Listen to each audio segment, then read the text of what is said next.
ये आपके दोस्त पुराने इमरान खान साहब का क्या फ्यूचर है, क्योंकि पार्टी ये समझ रही है कि बस इमरान खान साहब किसी वक्त भी बाहर आ जाए।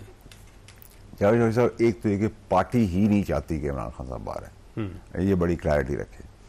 पार्टी की पॉलिसी है कि उनको अंदर रखना, और वो भरपूर अपनी पॉलिसी में कामयाब है। तो ये तो इमरान खान साहब जो बातें मैं 2 साल से कह रहा था वो इमरान खान साहब खुद कर रहे हैं बातें, तो मैं समझता हूँ कि अगर वो अपने पास कंट्रोल ले रहे हैं तो चीज़ें उनके लिए बेहतर हो सकती हैं, ठीक है। और फिर ये जाविये और जायचों से निकल जाए अपनी ज़िंदगी में, तो फिर उनकी ज़िंदगी और बहुत आसान हो सकती है। ये जो तहरीकें चला रहे हैं, नई तहरीक चलाना चाह रहे हैं, तहरीक वहरीक का तो देखिए, तहरीक वहरीक में तो कोई जान नहीं है, ठीक है। देखिए वो तो कोई पॉसिबिलिटी आपको नज़र नहीं आ रही, इसलिए नज़र नहीं आ रही माहौल नहीं है।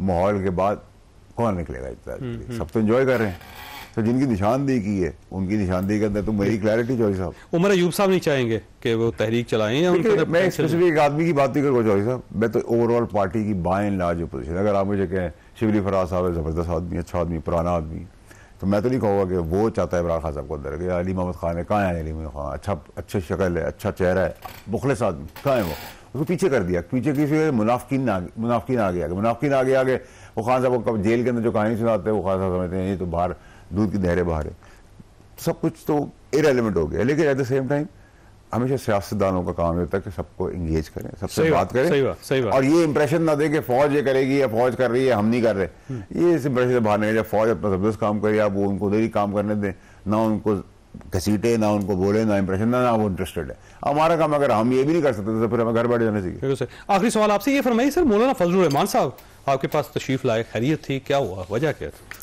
देखिए चौधरी साहब, मैं खुश नसीब हूँ कि मैंने सियासत सीखी इमरान खान साहब से, जरदारी साहब से और अब मौलाना साहब, तो मेरे पॉलिटिकल उस्ताद 3 यहाँ के, और अगर मैं उन 3 का इतना सा भी शागिर्द हूँ तो मैं बहुत सब भारी हूँ, नंबर 1।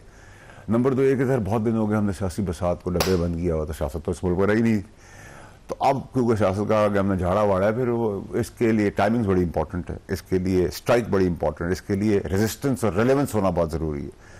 तो मैं समझता हूँ कि मौलाना साहब के आने से, और मौलाना साहब ने जैसे कहा राइटली सो कि हुकूमतें बनती भी और जाती भी, जो उनकी मौजूदगी ज़रूरी होती है, और हमारे जैसे कुछ भी नहीं होते और बहुत कुछ भी होते हैं, तो एक अच्छा गठजोड़ है। और मौलाना साहब आए हैं, मौलाना साहब को मैं कभी मुफाद के बगैर मिला हूँ, और मैं मौलाना साहब की साइड से हटूंगा नहीं, और मैंने प्रूफ भी किया उनको, उनके पास मैं उन मुनाफिकों में से मौलाना की डिजायर क्या है, चाहते क्या वो? देखिए मौलाना साहब की ब्यूटी ये है कि जितनी मेरी उम्र नहीं हुई उससे ज़्यादा उनका तजुर्बा है, और मौलाना साहब से जो मैं सीख रहा हूँ वो ये कि हर कार्ड, हर प्यादा कब खेलना है वो वक्त से पहले नहीं बताता, बस बता देना है कि कभी भी इसके लिए वेल टाइम और वेल टाइमिंग का इंतजार करना है। सो उसकी तैयारी है, पॉलिटिक्स में हलचल है, पॉलिटिक्स चल रही है, अच्छा है, सबको बातचीत के जरिए चलना पड़ेगा। लेकिन मौलाना की पार्टी ज्वाइन तो नहीं करने लगे आप?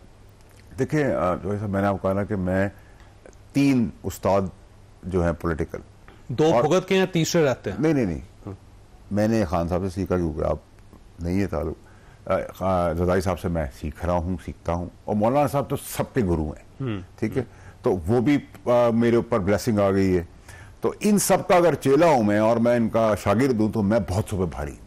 सो वो कहते हैं ना सक्सेस और politics is a mind game. मियां नवाशी साहब बचे हैं, आप उनकी भी शागिर्दी इख्तियार कर लें।